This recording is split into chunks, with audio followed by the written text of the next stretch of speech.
تاکہ مال کے اندر مست رہے، میری بارگاہ میں نہ آئے۔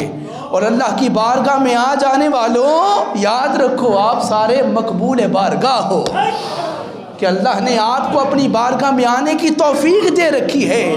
وہ شب معراج ہو، شب برات ہو، کوئی بھی رات ہو، جو اس کی بارگاہ میں سجدہ کرتا ہے وہ سمجھ جائے وہ خود نہیں آیا ہے، وہ لایا گیا ہے۔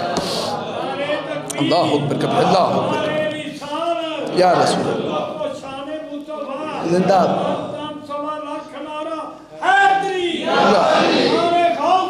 یا رسول۔ اور حضرت فضالہ یاد رکھیں، جو ہے نا توبہ، یہ ایک دل کے ارادے کا نام ہے۔ اور آپ دیکھیں، آپ سارا سال 40 سال کہاں تھے اس کے، گناہ کرتے رہے صبح سے شام تک، جھوٹ، فریب، فراڈ اور سود خوری، زنا، ہر چیز ایک طرف ہے، لیکن اس کے بعد صرف ایک بار صدق دل سے مالک کی بارگاہ میں کہنا، مولا تیری بارگاہ میں ہی آنا تھا، آ گئے، معاف کر دے۔ ہائے ہائے، کہ کہیں اور سے توبہ قبول کروانی، جب در ہی ایک ہے، بولیے در ہی، توبہ قبول کرنے والا در ایک ہے، تو پھر مالک تیری بارگاہ میں آ گئے۔ تیری بارگاہ میں آنا ہمارا کام تھا، بگڑی بنانا تیرا کام۔ حضرت فضالہ رضی اللہ تعالیٰ عنہ کی ایک بات سنیے، وقت مکمل ہونے لگا ہے۔ عورتوں کیا فرماتے ہیں، میں بڑا شوقین تھا عورتوں کا، خواتین کا بڑا شوقین تھا، قتل بھی کرتے تھے، کہتے ہیں میں چوری بھی کرتا تھا، ہر رات نئی عورت کے ساتھ میں رہتا بھی تھا۔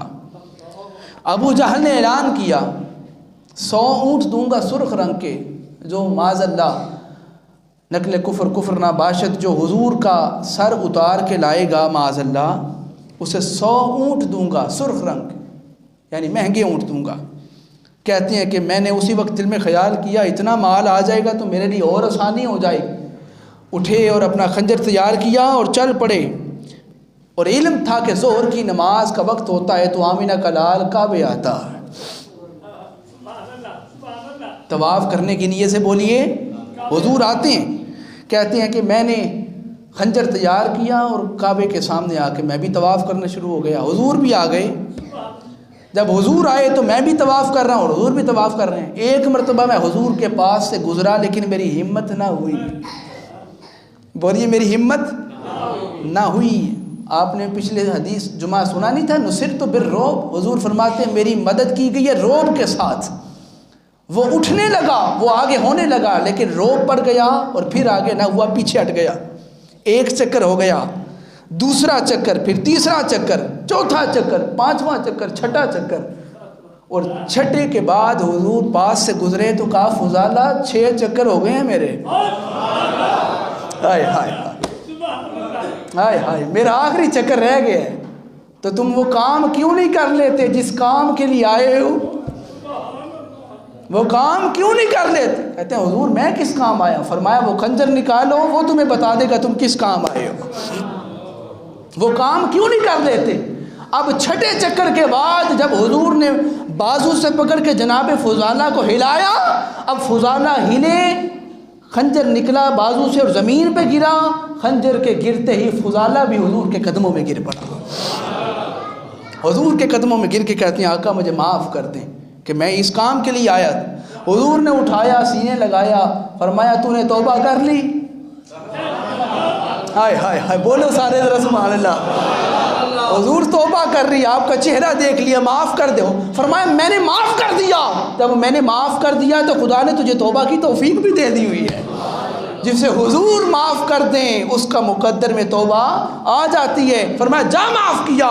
جب معاف کیا اب حضور کا کلمہ پڑھا، کلمہ پڑھ کے واپس جا رہا ہے، اور جس خاتون کے پاس اس نے اس رات کو جانا تھا وہ بھی راستے میں کھڑی ہوئی تھی، اور فضالہ کو دیکھ کے سمجھ گئی، فضالہ آ گیا اور گھر جانے لگی، یہاں فضالہ قریب سے گزر گئے سر جھکائے ہوئے۔ اس نے کہا یہ کیا ہوا؟ فضالہ نے دیکھا بھی نہیں، اور پیچھے سے اس نے عورت نے آواز دی فضالہ رک جا، واپس تو آ۔ اب یہ واپس نہ آیا، کیوں؟ جنہیں حسن ماہیدہ ویکھ لیا۔ ہائے ہائے ہائے، جنہیں حسن ماہیدہ ویکھ لیا، انہاں دے حسن دے ہوتے ہو تھک دے نہیں۔ جا کے بی بی قریب آئی بھاگی بھاگی، اور فضالہ سے آ کے کہتی ہے کیا بات ہے؟ تو نے رک کے پلٹ کے نہ دیکھا نہ میری آواز سنی؟ اس نے کہا بی بی کیا کروں، پہلے تیری زلفوں کا اسیر تھا، اب محمد عربی کا اسیر ہو گیا۔